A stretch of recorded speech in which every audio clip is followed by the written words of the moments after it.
a whole lot of scoring out of Taylor Owens this afternoon. I know we saw a couple of threes, I believe, but Jada Campbell really leading the Cats through that first half of basketball as they hold a 1-point lead. So go over here, and we got Coach Sidnor with us. What would a broadcast be like? Well, look, we've got both of the color guys here tonight for the broadcast, so we'll get Coach Sidnor involved in it in just a second. He knows Coach Timmons pretty well, so he can give us sort of an idea of what Coach Timmons was probably saying at halftime. He didn't talk very long, but we'll get Coach Timmons on here. We'll get Mark to hand over the headset here. I'm already so getting fired. You going to give it up for a second?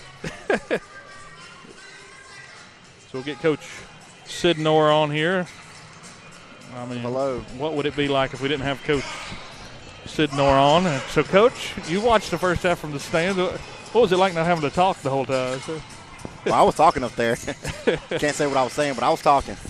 So just a rough, Bearcats forcing turnovers. I think, Mark, the last number he had was 18 turnovers for Marion, but only a 1-point advantage. Yeah. Just can't make any buckets right now. And rebound. I keep talking about rebound. Rebound, giving them second chance points there is killing us right now. Yeah, second chance opportunity. So you know Coach Timmons pretty well. What do you think he was saying? You've been over there on that side. I'm sure you've heard more than we have. You really can't hear all that well with these headsets on. So what's really been his griping points to this point? I'm pretty sure he's telling them that they just need to come out here and play. Like, I think we came out in that first half just kind of like we're going to go through the motions and win this game just because we're at home and we're playing Marion. I'm pretty sure we beat them by 20-plus both times. I could be wrong about that, but I'm pretty sure he had some colorful words to tell him during halftime. But, I mean, the big thing is we're just not playing our type of basketball right now. Yeah, just a lot of rush shots. And what about Marion? They're hanging in there. They're hanging in there, and any team that's the underdog, I mean, you let them hang around. I mean, they get confidence, and right now they're confident. And I know their coach over there is going to tell them, hey, girls, we can play with these girls. Just believe in yourself. And like I said, again, if we can't rebound the second half, we're going to be in trouble. I mean, hopefully, if that continues to happen, that we escape with the win, but we have to start rebounding. That's gonna plague us next week, and even if we get through this game, maybe possibly tomorrow or Saturday. So, yeah, we'll see how the Cats handle that. And really, the big storyline really for this first half, Taylor Owens has 2 fouls. I think Kerrigan also has 2. She has 2, yes. So again, we hate to say it, but foul trouble now. I mean, and I'll admit this, Marion, they got a couple girls and have 2 fouls. Their point guard has 2 fouls right now. Now I think she's getting away with a little push here and push there, but she has 2 fouls, so that's huge because like I said, they only really got 1 true point guard. So if she can get some foul trouble, I mean, it can hurt them. But we got to rebound. Pretty chippy first half too. There were several moments there, ball loose on the floor, some tie-ups. But I mean, with Marion's point, they're gonna come out here, and when you're looking at our girls, they might not be as skilled as our girls are, but they're going to hang and they're going to push. They're going to do every little thing they can, and we're going to push back and we're going to let them play a little bit. And I don't blame Marion. Hey, play physical. I mean, if you're going to push us around, on the line too, if you're going to push us around a little bit, and we're going to allow you to do it, do it. I mean, you got to do what you got to do to win. You're trying to get to the next day, so don't blame them at all. Both teams with again really just hot and cold quarters. Virginia High. I mean, if we want to call it a hot quarter, that first quarter. They won the first quarter 14-5, but then the second quarter went to Marion 14-6. I was going to say that. We were up at one point because the fans were over there talking about, at one point we were up like 14 something. It was 14-5. It was a 9-point game. Yeah, and then they went up. Then they went on to a 14-6 run. So, but again, we can't allow that. Even right before halftime, there, if we get the rebound right there, we don't let them get that second chance shot, and that puts it at a 1-point lead. And then we also have, the Bearcats in that second period, we were looking, they had 3 points early, or they only had 3 points through the first 5.5 minutes of that second half. That 3-pointer really sort of saved them. Jada hit down here on the left wing, or this thing would be a lead for Marion at this point. So everything just kind of out of sync. And what you hope to look, the first half we were cold, so hopefully the second half we can heat up a little bit. I've said it before, Marion doesn't have a lot of shooters. But if you let them get the ball inside and get those easy layups, that's how they're going to attack on their points. So we have to rebound, and we have to play smart.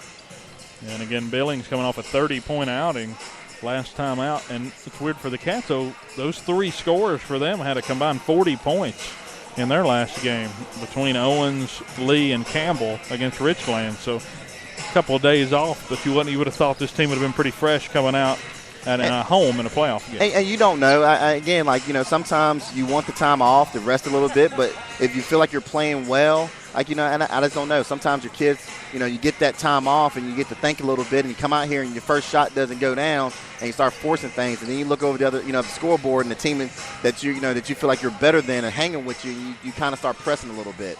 So we'll see in the second half. All right, so our final thing we'll get from you, Virginia High wins tonight what happens in the second half? If we rebound.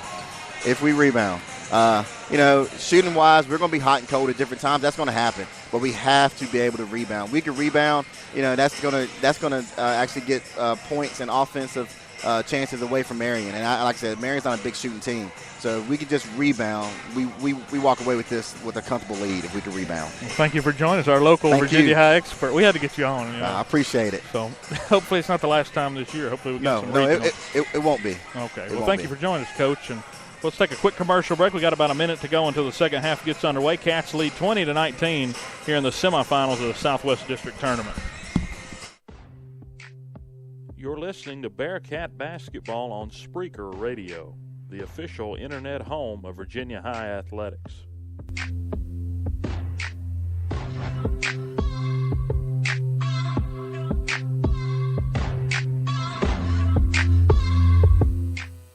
Hey y'all, I'm Blake Shelton. I love that country music connects people all over this great nation, but unfortunately so does something else, childhood hunger. 15 million children struggle with hunger in America. That's why the Feeding America nationwide network of food banks works to rescue our surplus food to help provide billions of meals to families in need across the country. Join the fight against hunger at feedingamerica.org. Together, we can solve hunger. Together, we're Feeding America. Brought to you by Feeding America and the Ad Council. Welcome back to the Bearcat Den, getting set for the second half. Bearcats lead at 20-19. Again, a pretty low-scoring first half. Lots of turnovers. What did you end up with on our turnover tracker? So the Bearcats had 4 throughout the whole first half, and Marion has 18. If I told you that, would you think it's a one-point game going in the second half? You would not, would you? And Coach Sidnor hit it right on the head. I know you couldn't listen in because you didn't have a headset there, but he was talking about offensive boards and how Marion was getting easy looks inside, and they were going to hang around unless the Cats were able to do that. And then you got to limit the shooters, got to limit Jennings and sort of force them to go in the paint. But we'll see. And, again, I told him it was odd because 5 days ago, Owens, Lee, and Campbell combined for 40 points. And right now we're just not getting that. But we'll see second half. It's not falling through the hoop. And surely this Bearcat offense will find that here in the second half. Bearcats will get it to open. The second half is Amaya Lee and Jada Campbell, Allie Sidnor, Kerrigan Bailey, and Taylor Owens are out on the floor. Get it in the corner there quickly to open it, but get it back out as Campbell has it. Now Sidnor just sort of bouncing it around the periphery. But they're running about an extended 2-3 here. Marion been patient defensively. It's worked to this point, though. They get a bounce pass inside. Kerrigan Bailey, a jumper from the free throw line. See, that's the shot you want. It's not falling. Board goes to Moss, and that's where you got to attack. You got to go right into the middle there, and they had the look. But, I mean, if you're Marion, you're happy there with settling, having Kerrigan Bailey settle there for a jumper from 10 feet out, because that's not really her shot inside. And a foul on a reach attempt goes on Amaya Lee. It'll be her second foul. Again, the Cats lead 20-19. If you're just now tuning in, we're in the semifinals of the Southwest District Tournament. The girls varsity here from the Bearcat Den in Bristol. Cats lead it by 1 as Marion sunk one right before half to cut it to a 1-point lead for the Bearcats. Jada Campbell comes down with the board after a 3-point miss by Jennings. Taylor Owens, a 3-pointer up and in. Got nothing but net on that one from the right wing. 23-19, Cats with the lead, and that's what you want. Get your score going early in the second half. We've already seen Jada's showed up tonight. She's averaging 8 a game. She had at least 8 in the first half. As there's a foul, they get it down on the baseline. A good drive by Moss, and she will head to the free throw line. Now, depending on who that was on, that could be a good foul. I mean, it was a wide-open lane just to put some hands on it and make it a hard shot and make them earn it from the line. And that foul goes on Bailey, so that's an important foul. It's one of the true posts. Well, I guess that turns it into a bad foul. Yeah, it's a bad foul. So first free throw up and in, cuts it back to a 3-point deficit. Now DeLeon checks in for Bailey. So quickly, Kerrigan Bailey, really the main post figure on this Bearcat team checks out early here in the third period with 3 fouls. Second free throw up and misses short of air ball. And it's 23-20. Cats will get it as it went out of bounds. She made the first, missed the second. 6:46 to go third period. Owens inbound off the pressure. Throw away as a turnover. And Marion controls. Leffler had it, got it down on the baseline, but stepped out of bounds as Poston tried to corral it down near the base, but her right heel was touching the black of the line, and it's whistled. Something to think about here is Virginia High has 5 turnovers, but haven't allowed a point off the turnovers either. It seems to be a problem for both teams. Jada Campbell open 3 from the right corner, swished it. That's not a problem. 29-20, 26-20 with 6:22 to go, and they get an easy look inside on this end. Gracie Billings with a layup. Now Marion trying to press as Lee drives down the floor. A lot of contact there, but no foul. Campbell almost pulled up, now driving, pull-up jumper from about 6, missed, short. And it's a 4-point lead for the Cats, but Jennings brings it back down the floor for Marion. You can press all you want, and Maya Lee's just the fastest player on the court right now. That's true, yeah, she is quick. As now Sidnor comes away with the steal, jumps the passing lane. In transition, layup, a lot of contact. The foul will go on Billings. Shot was right down under the basket, but a lot of contact and able to keep Sidnor away from making the easy hoop, but she'll go to the line for 2. As we're about to have a substitution for Marion as Stifle gets set to check back in. It looks like she'll check in for Moss. First free throw.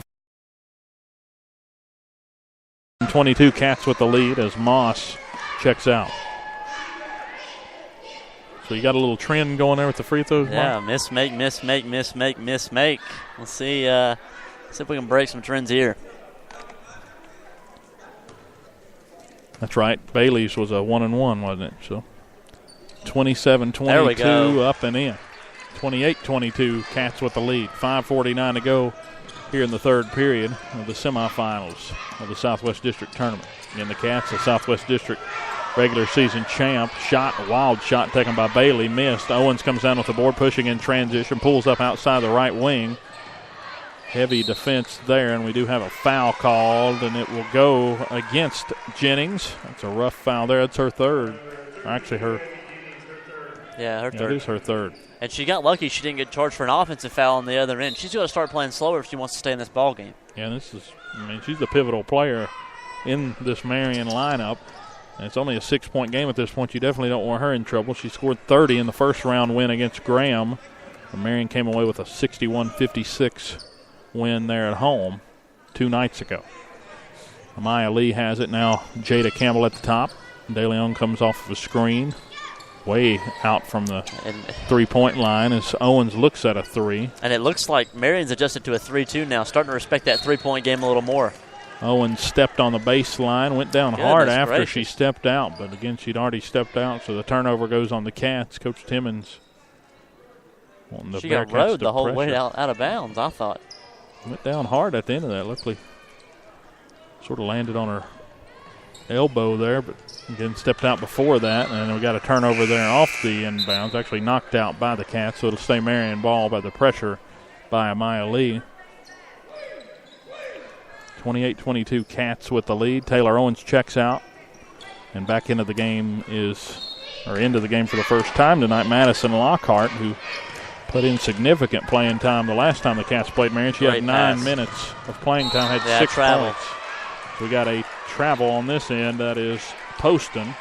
She made the shot but walked before she made it. And again, like I said, Lockhart into the game now for the Bearcats. 9 minutes of playing time the last time out against Marion. She had 6 points and 10 rebounds in the win. Bad pass. Turnover there as they're trying to get it to Lee, and a 3-pointer by Jennings missed, and a foul on the rebound against the Cats, and it'll stay Marion ball. The foul goes on Amaya Lee, and that's 3 on Amaya. You get your big key players for both teams having some foul trouble here. Yeah, both of the main point guards in this one, as Lee will have to sit with 3 fouls. Luckily, you have Sidnor who can bring it up the floor along with Campbell. Get a baseline inbounds and a foul on Lockhart. Shot's good. They'll have an and-one opportunity as Gracie Billings got it inside on a little cut move. I think that's a second on Sidnor as well. That's on Lockhart. She just now checked in, so that's her first. That's team foul number 4 to 2 team fouls for Marion. The and one attempt up and in, and it's